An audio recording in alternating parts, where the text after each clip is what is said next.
Welcome to the Feisworld podcast, engaging conversations that cross the boundaries between business, art, and the digital world.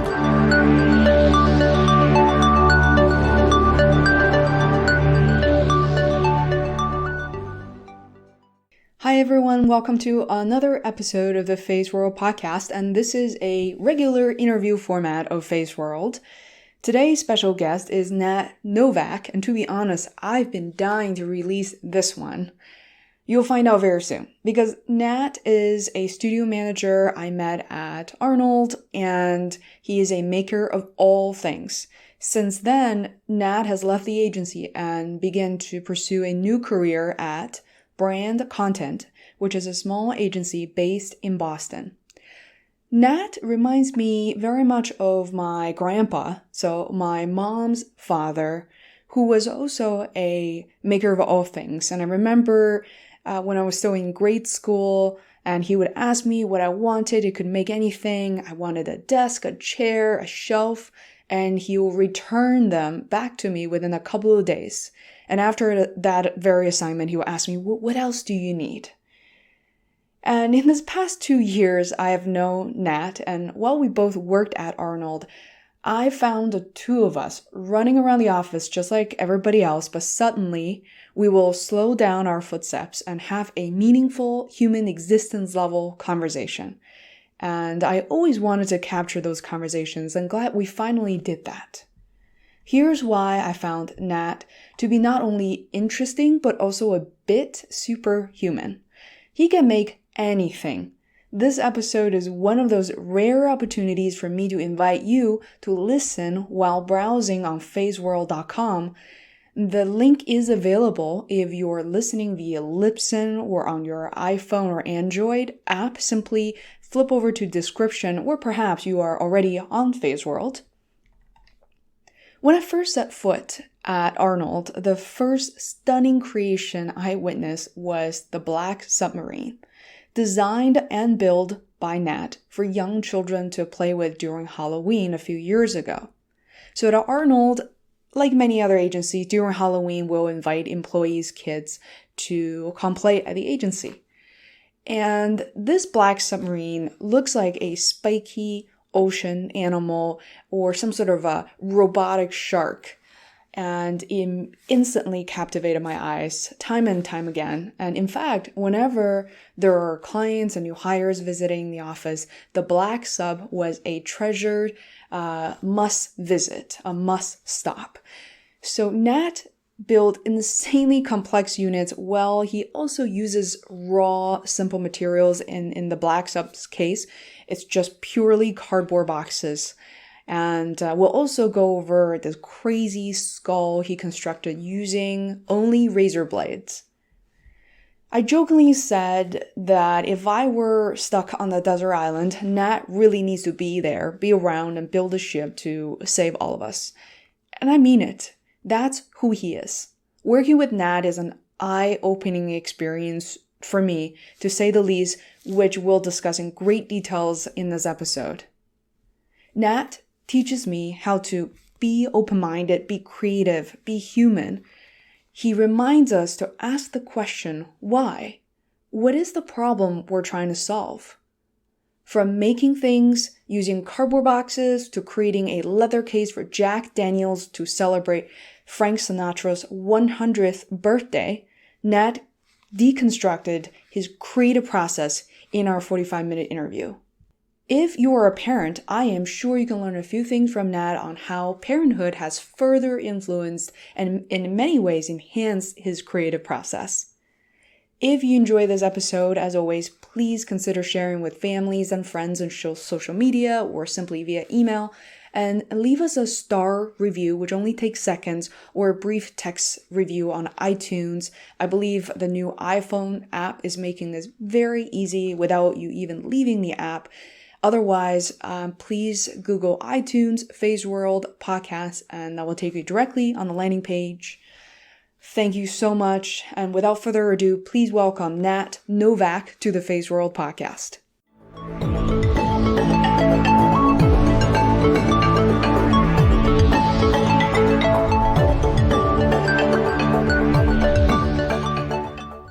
welcome to Feisworld Podcast, Nat Novak. Thank you. I'm very honored to be here. Thank you. I feel like, half an hour ago, I felt like this conversation is going to be the essence of my podcast, because part of what I'm trying to do in 2016 is to teach other people how to have these conversations. It sounds like teaching someone how to walk or run, which is such a given. I would generally very much agree with that. I mean, what I admire about what you're doing is trying to show somebody that a hammer can't just be a hammer. It can also exist as 7 or 8 other tools that if you just look at the context correctly, quickly you change your point of reference and orientation, and then your opportunities for use of that tool just exponentially increases. That's what I really find interesting about your podcast. Well, thank you. I think when I hear real-time, like live feedback from people, it really gives me a boost of why I'm doing what I'm doing. And to me, like I mentioned last week, even if the content is meaningful to a single person, if all you've ever listened to is that one episode, and that's enough for me. And I think constantly in today's day and age, we look at statistics, how many likes we got, how many shares. But I think that's kind of all arbitrary compared to sort of the real connection, Well, you're talking about, very top-line learning versus very deep, meaningful, T-based understandings, specifically about whether or not somebody has a deep guttural sense and wants to dive further beyond the context of just top-line knowledge that they can pick up very readily from any of the search engines or social media. And also or out of convenience. I think that this conversation is something I wanted to have for a very, very long time. And I think, we had a very brief moment to work on a project, and, the requirements changed several times. And I think so many people in this agency find you and your work to be so interesting. But everybody's waiting for that moment. It's like, gosh, only if I could just work with Nat on a project. Well, I think part of that is, getting beyond the constraints and figurative limitations of departmental resourcing. It's really about identifying people that have the potential to augment the outcome in a very positive manner, and trying to find people that aren't afraid to get uncomfortable, and being comfortably uncomfortable with not knowing what the answer may be. And that's what I like about working with you. You're not so rigid in your viewpoints. It's okay to have bantering back and forth to truly get to an understanding of what you're trying to solve. It's not a matter of here's my solution, execute it. It's here's my problem. Let's talk about it. And that really changes the dynamics of what I hope to bring to the table in many instances. I found our interaction on that particular project you're describing, I wish there were more, is that I was able to learn so much in a conversation of, 5, 10, 15 minutes. If you remember, we're trying to find the right material to kind of construct a kind of package, the Google Cardboards. Mm-hmm. What I loved is you start naming these materials, and I just, in a meeting, I was like, wow, I've never heard any of those terms before. I don't know why certain materials, other than cardboard box, will react to the glue a little bit differently, and how certain materials can actually go through the number of wears that we'll expect at a certain event. So you're thinking ahead of time and explain to us just how differently, these materials can work. And to my mind, it's like, how do you even know, where do you learn all this information from to know what to work with? For me, it's all about, the materials are very, very interesting and curious, because again, it's much like what we talked about earlier. Taking a hammer, can you take a hammer and use it for different purposes? So it's learning all these different materials and exposing yourself in a multitude of different facets. Sometimes they're just through journals, sometimes they're through trade publications, sometimes they're just through conversations or through factory tours that I do on my own. So I'm constantly looking to learn and learn and learn, mm-hmm. and try to have dialogue and conversations and start more and more meaningful, just general roundtables about how do you plan on using this? Is it a foam material? Is it a real material? I'm thoroughly fascinated by some of the technology that's being developed over at MIT with the folding technology, where you can essentially, through treating certain materials in a certain manner, it can actually construct itself. So self-building boxes or whole entire architectures, just by treating certain materials in a certain fashion. Is that gentleman's name Skylar by chance? The name's very, very familiar. I'd have to look back in my notes to see if that's, in fact, his name. Yeah, I remember he's kind of like young guy, blondish, and I remember his name because I feel like Skylar is such a, it's an unusual name. Yes, definitely unusual. Yeah. I think for me, it's trying to look at that, and is there a way to gain more value by using different material types, and or thinking about using different materials based on what your intended use is, and or for that matter, looking at strange and alternative methods of getting to the end result, because there may be a way to circumvent all of the hard work. It just requires a lot of rigor of thought. You mentioned factory tours. Yes. Did I hear that correctly? Which ones have you gone to? What is that about? There's a bunch of different ones. The Globe ran a recent article essentially about people who are interested in manufacturing processes, but it's been something that's been of particular interest to me since I've been very young. The GM cars used to operate a plant in, I believe it was Framingham. And I remember my father taking me and a couple of my friends over there to do a factory tour. But it was very interesting because you could see the methodology behind how somebody set up the plant and the rigors that individuals have to deal with, but also how one person's effect has a potential to exponentially increase and look and alter somebody else's job down the line. So it really helped inform me about having to really deeply think about the problem you're trying to solve. I believe Benjamin Franklin said it should be something, only 10% of your total effort should be in perspiration. All the rest should be in preparation. So ultimately, most of your thought should be really exerted up front, really clearly defining what you're trying to solve, really clearly looking at and analytically just barraging the problem. Yeah, keep talking. I was. It's okay. Barraging thoughts and really trying to push and ask why until you get to a really small granular level, and then from there it's very easy to find a solution. It's just about execution after that. Yeah, there's one, for my listeners, I'm going to post a list of pictures and certainly your website as well. I appreciate that. Yeah, you have, unlike other guests, Nat is the best. It's not what I meant, but you have so many physical products to show, and I think a theme of our conversation today is about building, being a maker, being a builder. And to me, that's so fascinating. It's something that I always enjoyed doing when I was a child, but something I also gave up on so early on. Right now we're just pecking away on a laptop, and I don't remember the last thing I built, but the first thing I saw coming to Arnold about 2 years ago, joining the company, the first thing I saw, and I never asked why, and there's no description, was this thing we were looking at. It's called the Black Sub.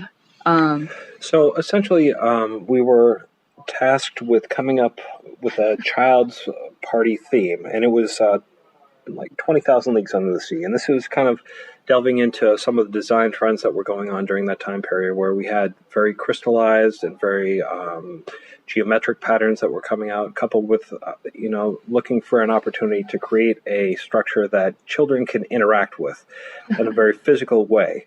So from there, what I ended up doing was looking at what we had, which was a plethora of foam core, and looking at historical technical drawings of the HMS Nautilus, as well as several other around the 1850s type submarines and semi-submersible vehicles, because it lended itself to the idea that you have multiple plates that are all welded together or fit together and jointed in a very interesting visual manner. So from there, it was very easy for me to go ahead and create a technical drawing and augment things to allow children to really interact with that space. This thing is awesome. I love how you describe it in such a scientific way.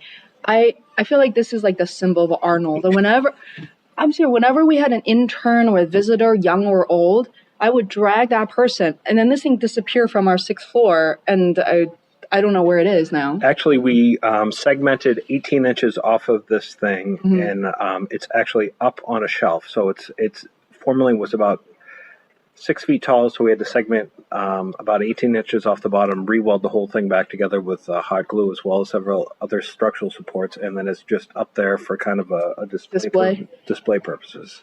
This thing is so cool. So many times I just want to walk inside, but I wasn't sure if this is for client, and I didn't want to destroy it and have to have witness around me. But it looks so cool. And then I read the description, like all 4 kids, I guess small kids, could fit in and play around and explore. Right, and that's so much of what you do as a child is you want to have a visceral experience. It needs to be about space and time and touching and tactile experiences, and that's something that we tend to lose over time. We get drawn into the idea that it's just 2D on a flat screen and or on a smartphone. I mean, thankfully, you're starting to see things coming up with VR and augmented reality where it's becoming an augmented world, certainly, but it's becoming more interactive and more immersive than you've ever seen in the past, where everybody had to go to a portal that's either a laptop or a touchpad and or a smartphone, and everything's just on a flat surface. Whereas you can physically go in, you can work with things, you can break it, it's okay. And it's not something like you see here on a computer screen, which you can't interact with. You really don't get the depth of field. You really don't get the ability to touch and understand how something works. Yeah. I mean, to me, I even to say that as a digital producer, personally, I've never really gone into the virtual reality side of things. And I've been to trade shows and enjoy a 15-second experience. And to me, trade shows are typically very boring. So that's usually the highlight of my experience there. But the idea of touching a physical thing and to see things as it is with your naked eyes, and to be part, I'm not trying to, I guess I'm struggling with a word here. Just be part of that experience. You're going to immerse yourself in something. I think that's also a reaction we're seeing within society. I mean, so many people are gravitating towards craft and crafting and having things that are well made and having an actual person associated with that. There seems to be a reaction that people are wanting to have more of a personal relationship with an item. It may not be in all instances. Certainly, you're not going to go ahead and get somebody to cobble every single pair of shoes that you have, but you may have the experience of having a cobbler that may fix a pair of shoes that you bought elsewhere and or crafting a specialty pair. Likewise with a pair of jeans, custom jeans, and or other things that you may have in your house. How did it make you feel when the little baby party, and many of our coworkers got either 1, 2, 4, 5-year-olds. How did it make you feel when they kind of see the thing and then rush into it? I wasn't there at that actual day, but I know the feeling well. I have 2 small children of my own, and that sense of wonder, that sense of awe, and they just don't have any pretense about it. It's just something for them to experience, and it's so wonderful to see their willingness just to jump and run and smash into things occasionally. Things get damaged, that's fine, but it's easy enough to repair, and most of the time they're just trying to figure out in their heads, how does it work? What am I supposed to do? How does it exist? It's not like typical pieces of art where you have a velvet rope in front of you. This is supposed to be something that you're experiencing. So you have a little boy and a little girl. Yes. How many things have you built for them? Are you like the best dad ever? I wouldn't say that I'm the best dad. I'm very fortunate that my wife and I live on a farm. And because we live on a farm, it's trying to inform them of the things that they get to experience. My son is very much mechanically inclined. I try to encourage that as much as possible because it really creates a personal relationship with, I understand how this works, not just how it's made and the material types, but how does it work? Do I know the difference, why I'd use magnesium over aluminum? And we're starting to have those conversations. How old is he? 10 years old. Wow. So for me, it's, why do you use a certain material? Do you know the properties of that material? There are certain times when you can take and augment a material for particular use, whether it's going to be in a particular caustic environment. And we have those conversations now. Do I think that it's all sinking in? Probably not. But at least it's a conversation that's trying to inform how he's thinking. Mm-hmm. Case in point, he probably has more time on my backhoe than I do because it's trying to teach him how to understand hydraulics. How does it work? How can you amplify the amount of work that you're doing by implementing different uses of equipment? And how do you think about how you use certain things? Because he has it sounds funny, unusual exposure to your expertise and daily practice. Mm-hmm. And do you see that he could be excelling in certain subjects in school, or excel in certain ways that he's thinking that it's been commented on me by several teachers that his problem-solving ability is probably that of a high school student. Oh my goodness. Now, he does struggle with other things due to his dyslexia that he unfortunately inherited from me. But again, that creates just a different way of looking at the problems. I mean, you have to learn your ways around doing things. And how he does in school, sure, he has his struggles, but it also creates a unique opportunity on how he sees the world is different than what an average learner would run into, because he's having to problem solve around just to get in line with everybody else. That's so interesting. So living on a farm, where approximately, we don't have to give out an exact address, but which town? So my wife and I own our small farm in Hanson. Southeast Massachusetts, just southeast of Brockton. Oh, wow. So you live on a farm. Do you happen to grow any produce? So we don't. Do we have produce on the farm? We have a few apple trees. We grow a few small things just for our own personal consumption. But this is predominantly livestock. So my wife and I have 2 horses on the farm, a bunch of chickens. Oh my God, that's awesome. So also what we're trying to teach the kids is, you're oftentimes today, many people don't learn to have personal interactions with people. And this is something that I've taken note of prior to having kids. It's everybody's down in their electronics, not really paying attention to the feedback people are getting, because they're not paying attention to people's facial features and emotional reactions. The good thing about growing up around large animals is you have to be paying attention 24/7. Are they flaring their nostrils? Are their ears pointed back? Where are they looking? What is their body functions? How are their features going? You have to be attention, because if you don't, you're going to get hurt. From horses. Yeah. But this quickly translates into a human experience where he can start paying attention on a very granular level to people's behaviors and notice the difference between what they're saying and what they're doing, and also take away how emotionally they're doing as well. And as a result, he is very much emotionally aware of where certain people are at. I believe that's augmented because of his experience with animals. It's fascinating. So funny, before this conversation, I didn't realize we had farms in Massachusetts.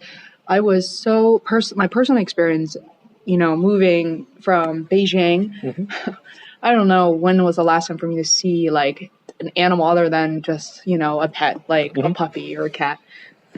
Never, ever. And I remember traveling to Europe for the first time when I was late 20s, and I remember in Holland and seeing the cows and they're just having a good time. They're part of the society, and then the timeline kind of travels back and forth. But as I mentioned before, I went to high school in Maine, and for Thanksgiving I had nowhere to go, and of course a classmate took me in, and in her house up in northern part of Maine, there are 11 horses, all different breeds, and there are 7 dogs, 3 cats. I don't even know how I went to sleep for a straight week, but it was so cool.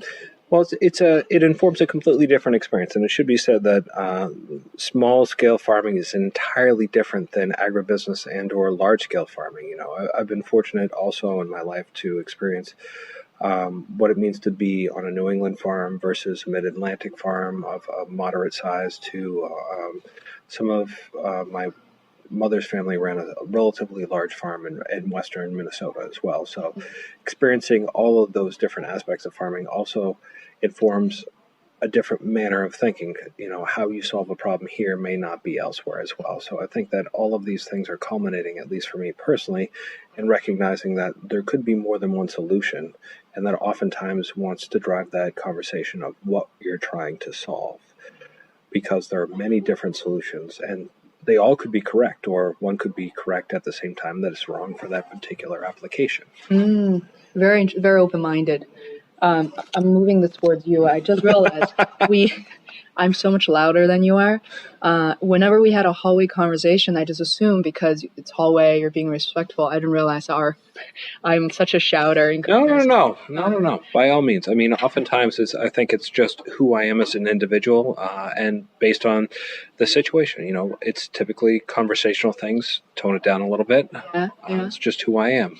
Yeah. No, it's cool.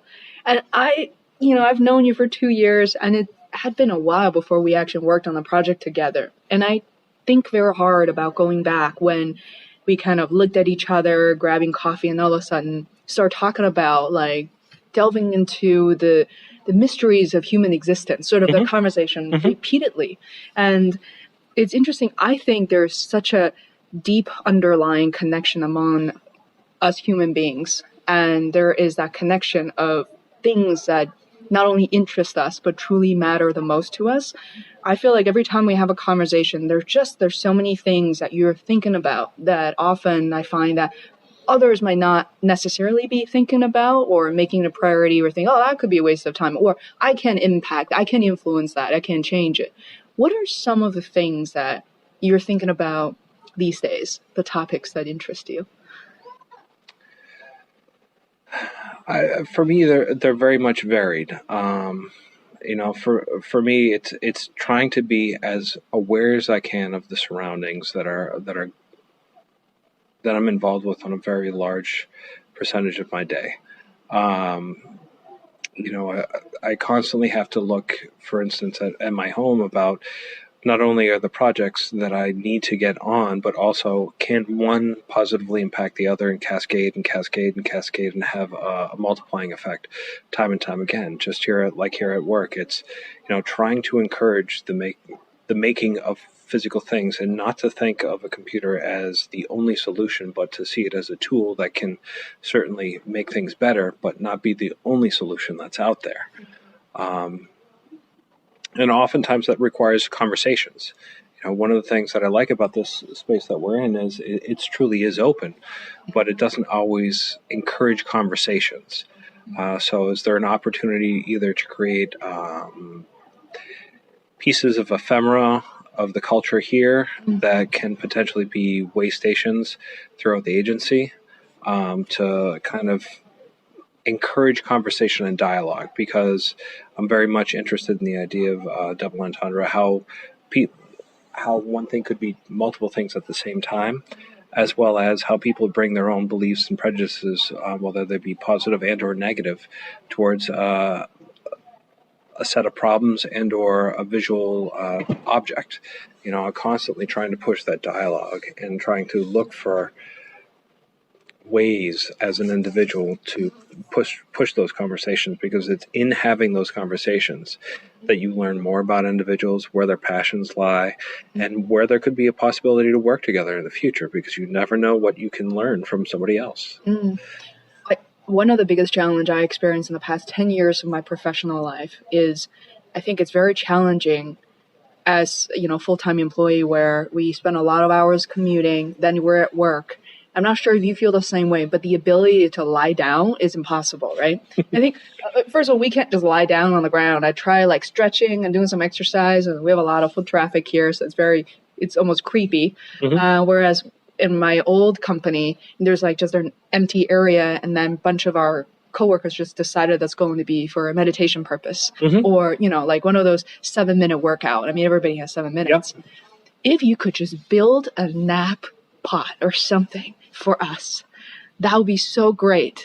Well, there's such an opportunity too. I mean, I just look at the space, and in my opinion, it's not fully utilized. There's some great airy spaces that have the potential to really do things that are transformative for the culture here, and to extend it beyond the context of, is there a physical use, but can this breed a larger good for the agency and culture that's within these walls. I mean, for this, because it's constantly evolving. Like, people are coming in, they're going out. I look at culturally the fact that I was reading an article earlier that in 2015 that there are more millennials in the workforce currently than any other age demographic.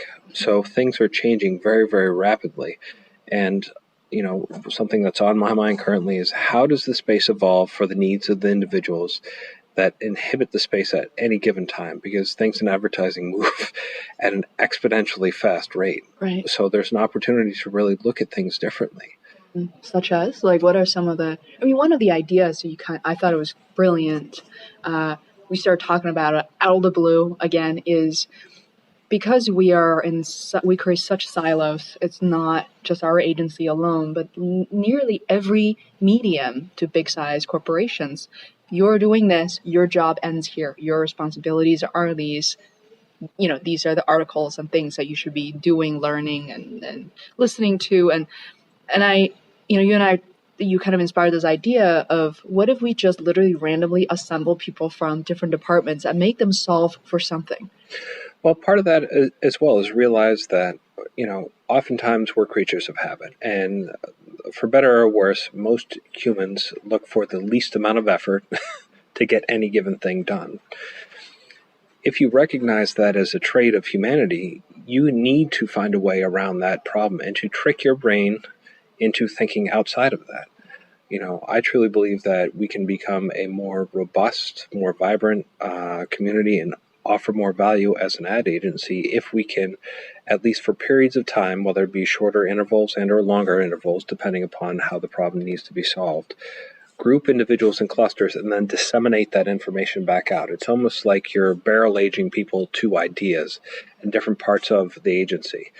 There's such an opportunity to increase learning and, as a direct result, make people aware of potential problems that they may have had no context or understanding of before. And by doing that, you may actually get some interesting solutions that you wouldn't have necessarily had beforehand because people wouldn't have been aware of that. Either if it's through primary interaction and or through secondary osmosis, where you're getting people that just happen to be in proximity to hearing a conversation, to be aware of it enough to think about it. So often you're surrounded with your peers with that particular problem that you're trying to solve. And by exposing people, even if slightly, to different environments, you may actually get more in return and you may get more involvement. And as a result, you actually may see employee happiness actually expand in the positive direction. Just this past few minutes, I realized if I were to be stuck on a desert island, I really want you to be there with me. Because I literally just went through the list of my friends and people I know in the agency. It's like, who is the most likely to cut down trees and build a boat to rescue all of us? And that boat could be a size for 2 people or rescue 300 people. I feel like you could do that. And what I mean by that is, I think what you said makes so much sense. And there's certain risk tolerance that, a company or an individual or a team are comfortable with. And I feel like the tolerance in my eyes are just, it's almost unacceptable, meaning that doesn't excel us or doesn't propel us to try anything new. Well, that is true to some extent, but we're also reaching a point where the paradigm of employing individuals and the salaries that are paid to them is going to overtake the reluctance to engage them in different forms. If you really look at how much companies are paying to employ individuals, it has to, at some point in time, set some of them free from the confines of these vertical structures. What that will look like, I don't know. Because I truly I'm not a good prognosticator about what the future is. But I am somebody who does get a visceral feeling that I do have a feeling that things will have to change to get more value out of all of your employees. And part of that also means knowing them personally. Do I know about you and who you are as a person and the things that truly excite you? And although you are excitable, there are certain things that in touch phrases that once you mention them, they actually, you can see it viscerally change your facial features, your body language, all of those different things. And you get super excited and super jazzed and into those conversations, and as do I, because oftentimes they lead to better conversations in the future. And like this past week, we just ended up trading different articles about different interesting things that are evolving so quickly. I have all of them open right now, and it's, and that part is, I was going to add to just, how do you identify when people is truly interested, fascinated, or driven by certain things or ideas? For me, the secret weapon is actually the recording, the audio itself. You instantly tell at the beginning when people are warming up to each other. In this case, we've known each other for a long time. With some of my other guests, at the beginning, they're very reserved. They're great people, very accomplished, but they're talking to me for the first time. I'm a stranger to them. They don't know anything about me. And typically 5-10 minutes in, and they start to warm up. Then when certain topics come up, there's such like a visceral There's a spark reaction in the conversation, whether it's somebody's taken back, just in, yes, I get what you're talking about, or yes, this is what I want to talk about more deeply because it has implicit meaning on who I am as an individual.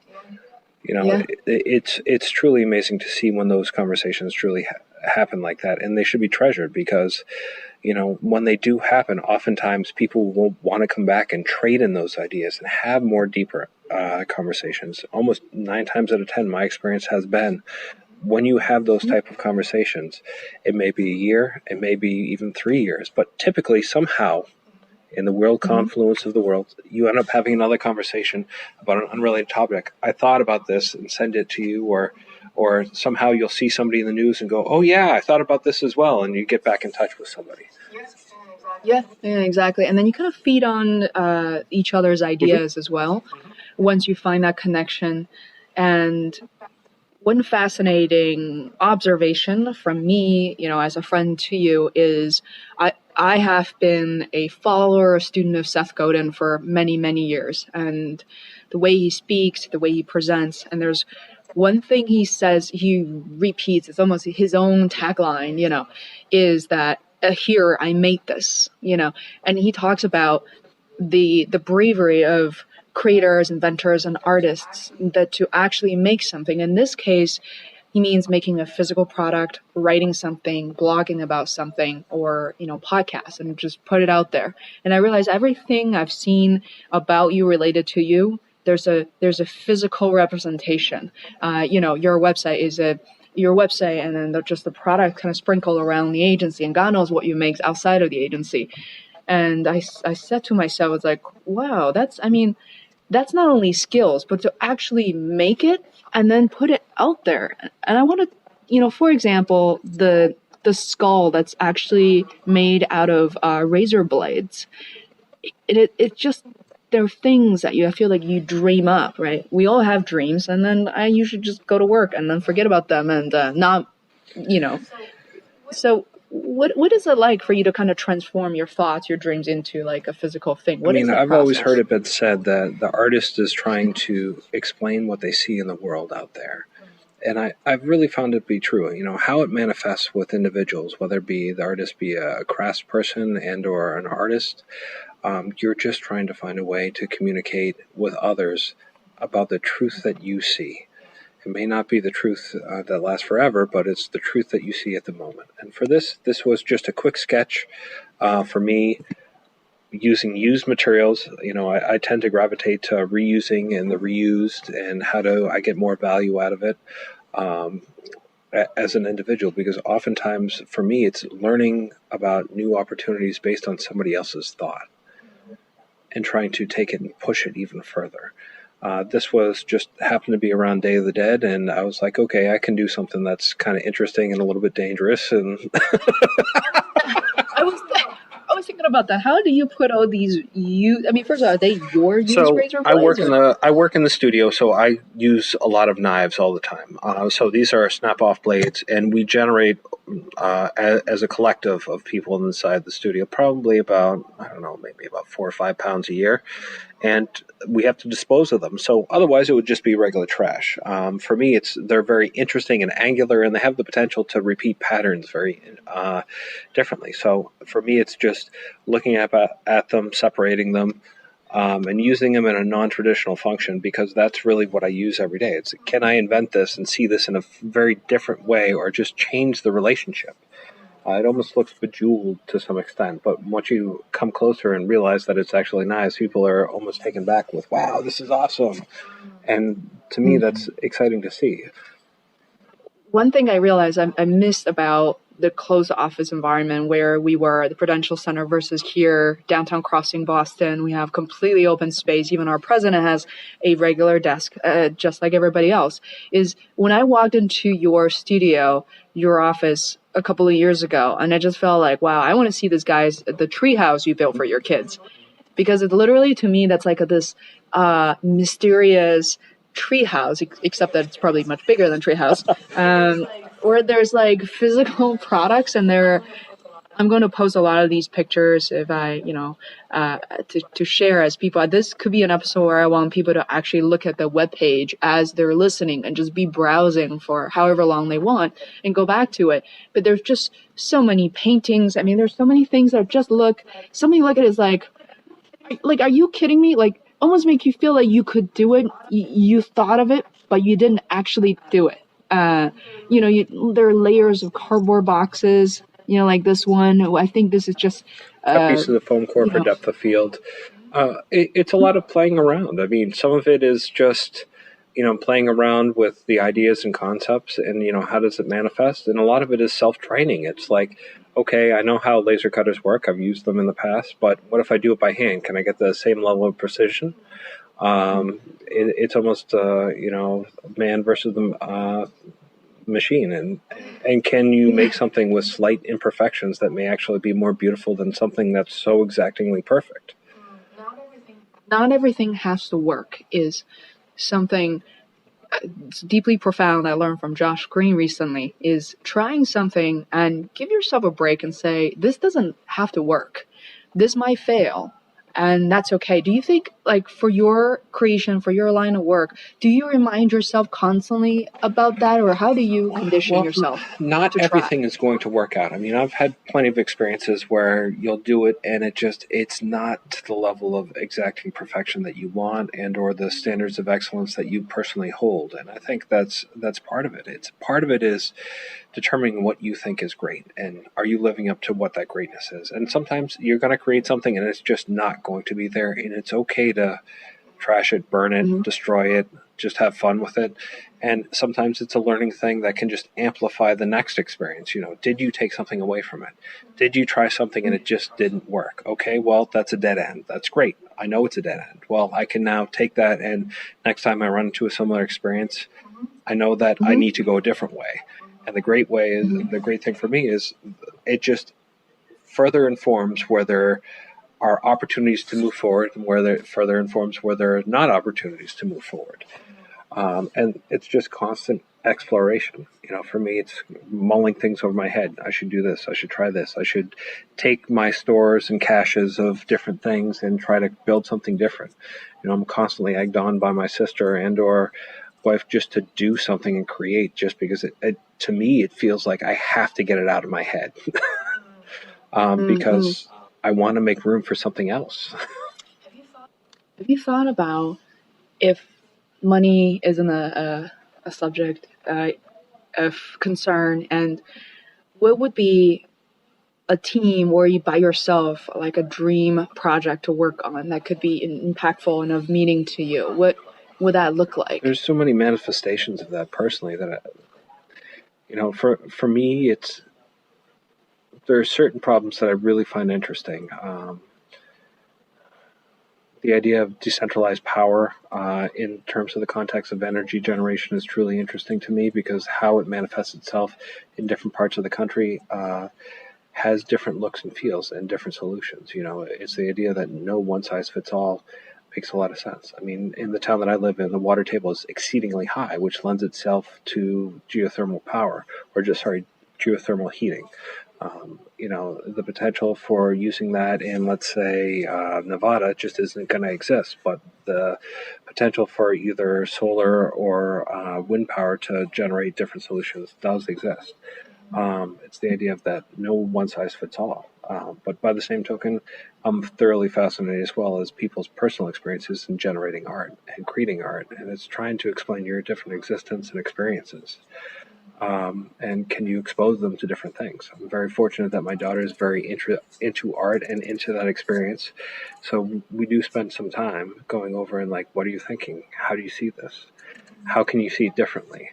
And she's definitely opened my eyes to seeing things in a very different manner than I've entered into conversations.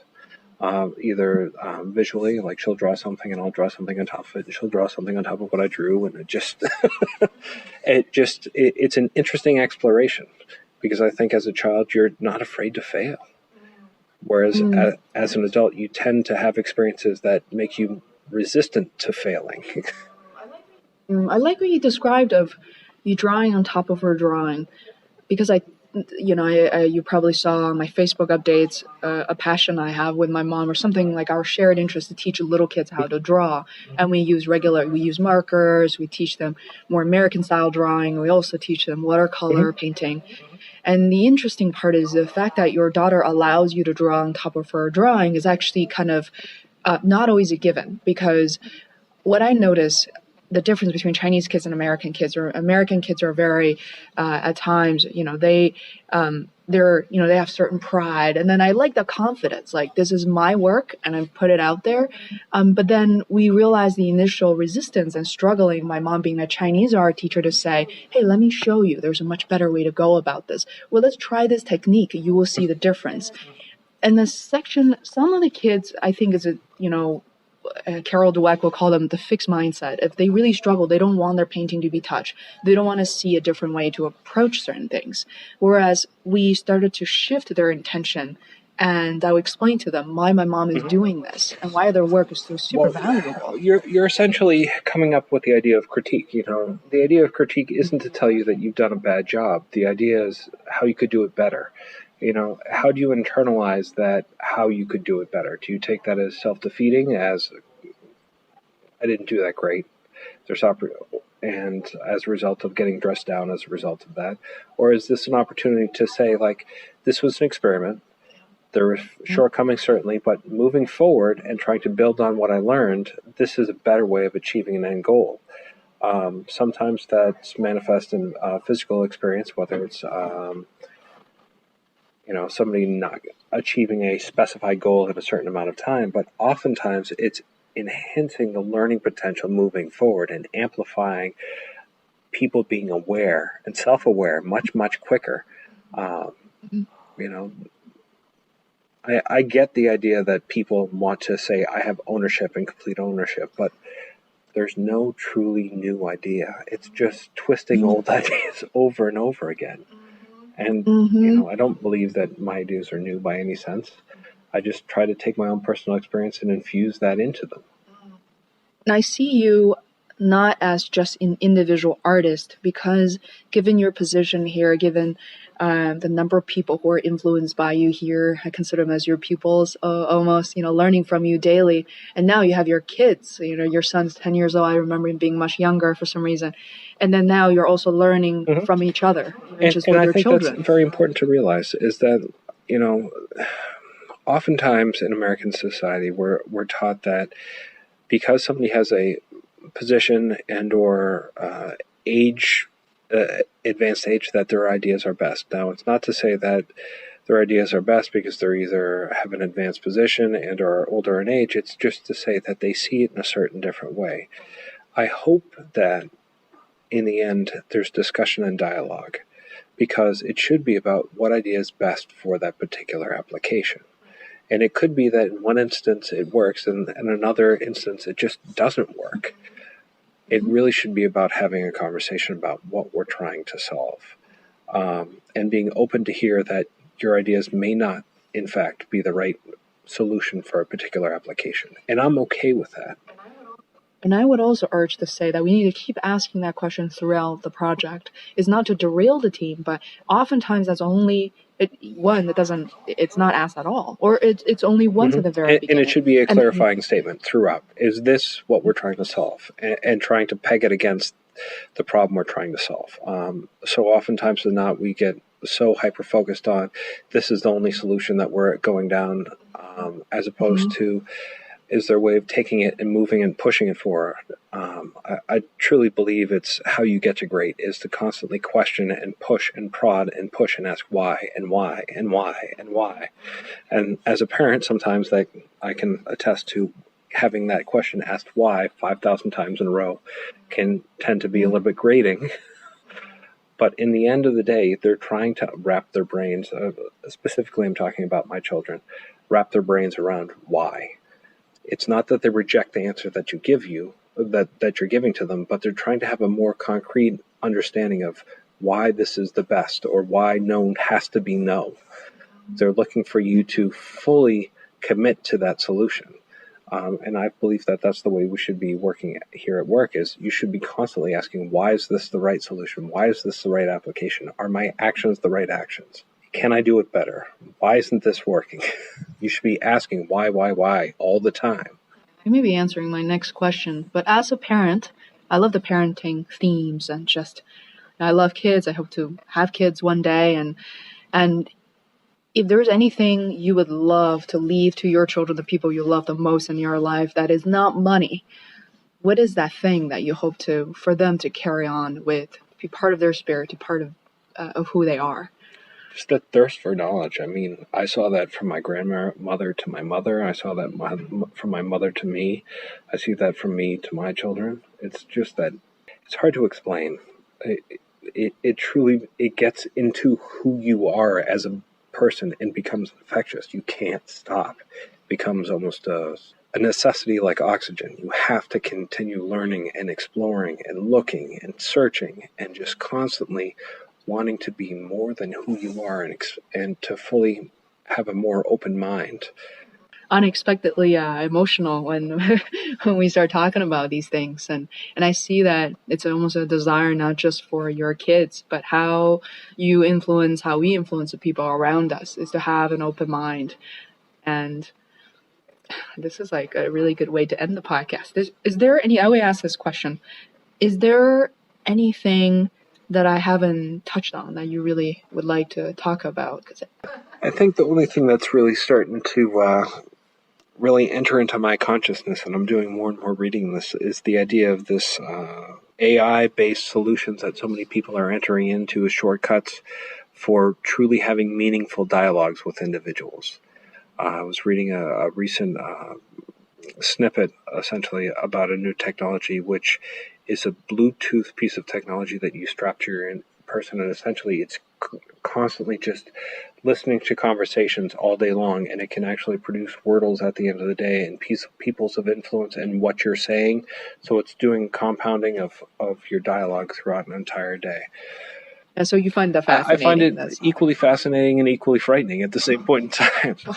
It's not to say that I think technology doesn't have the ability to make us better, but oftentimes it prevents us from having the things that matter the most, which is discussions and dialogues amongst ourselves. And also kind of not taking things out of context either. There was a TV show, I believe it's on Netflix. I'll send it to you after. It's a series of 6 TV episodes, and it's a British show, so there's only just 6 instead of like the 20 episodes of American shows. And there's one about that, what if you have a chip installed like in the back of your neck, and then everything you see, there's a video captured. And basically it's about how it ruins the marriage of this like a lovely couple, about they can freely access like things that happened in their lives without them being, each other being present. Like there's an evidence, and you can trace back it's very important to understand that. I mean, the context of conversation and dialogue is oftentimes lost. I mean, case in point, texting, oftentimes you're not able to read the visual cues. Conversations over a smartphone, you're not getting that full context that is really necessary to be able to understand, is this person being cynical? Is this person just trying to be straight? You lose that context, and it's so very important to having conversations. Yeah, and Skype and Google Hangouts are great, but for my podcast, I feel like it's kind of a toss too. Sometimes it works really well. Some days it doesn't work quite as well. It's quite a struggle for both of us. You can't really see it's And you not miss the all the same. gestures. You see if somebody's fidgety, if they're breathing heavy. You lose that definitively, even across Google or Skype or any of the conferencing software that are out there. Yeah, it's better than nothing. But wow, this is such a fascinating story, and thank you so much for being just so honest and transparent and giving me having just the same conversation as when the recorder isn't turned on. So I'm glad to have it. Thank you very much for having me.